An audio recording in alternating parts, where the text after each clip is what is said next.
Hər vaxtınız xeyir olsun. Kanalımıza xoş gəldiniz. Bugün kanalımızda az ərzaqla, asan üsulla, çox dadlı, ağızda olan peçeni hazırlayacağım. Xəmiri hazırlamaq üçün 140 qram ələnmiş unun üzərinə bir paket vanil əlavə edirəm. 50 qram şəkər pudrası, 80 qram kərə yağı əlavə edirəm. Kərə yağın marqarinlə də əvəz etmək olar. Əlimlə umaç hazırlayıram. Hazırladığım umacın üzərinə 2 ədəd yumurta sarısı əlavə edib, əlimlə xəmir yoğururam. Qeyd edim ki, xəmir çox sıyıq olsa, onun miqdarını artırmaq olar. Hazır xəmir bu cür olmalıdır. Salafana büküb 40 dəqiqə soyucuda saxlayıram. Mikserin qabına 2 ədəd otaq temperaturunda olan yumurta ağı, 120 qram şəkər pudrası, 1 çimdik duz, 1 paket də vanil əlavə edirəm. Yumurta ağının həcmi artıb ağaranacan çalıram.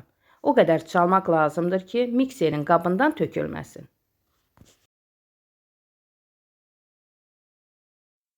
Görürsünüz, artıq hazırdır. Mikseri söndürürəm.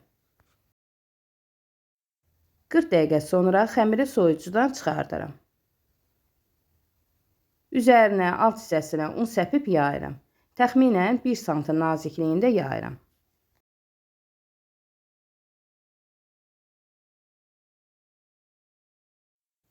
Yaydığım xəmiri hazır qəlblə kəsirəm.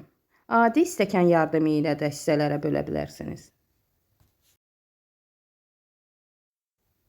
Kənardan çıxan hissələri də yenidən bir yerə yığıb yayacağım.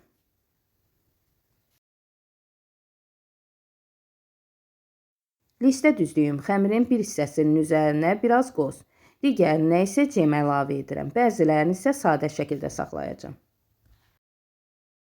Qeyd edim ki, peçenyələrin xəmirinin üzərinə qatlaşdırılmış süd, damla şokoladla yerləşdirmək olar. O baxır sizin zövqünüzə.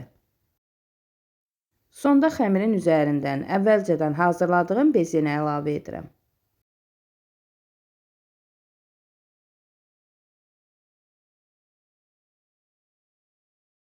Peçenyeləri əvvəlcədən isidilmiş 170 dərəcəlik sobada alt hissəsi biraz qızarıb, üzəri quruyanacan bişirirəm.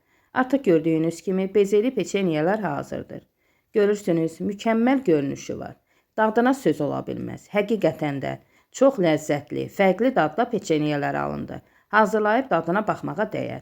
Videom sizlər üçün faydalı oldusa, izləyərkən bəyənməyi, kanalımıza abunə deyilsinizsə, abunə olmağı unutmayın. Hazırlayacaq olanlara nuş olsun.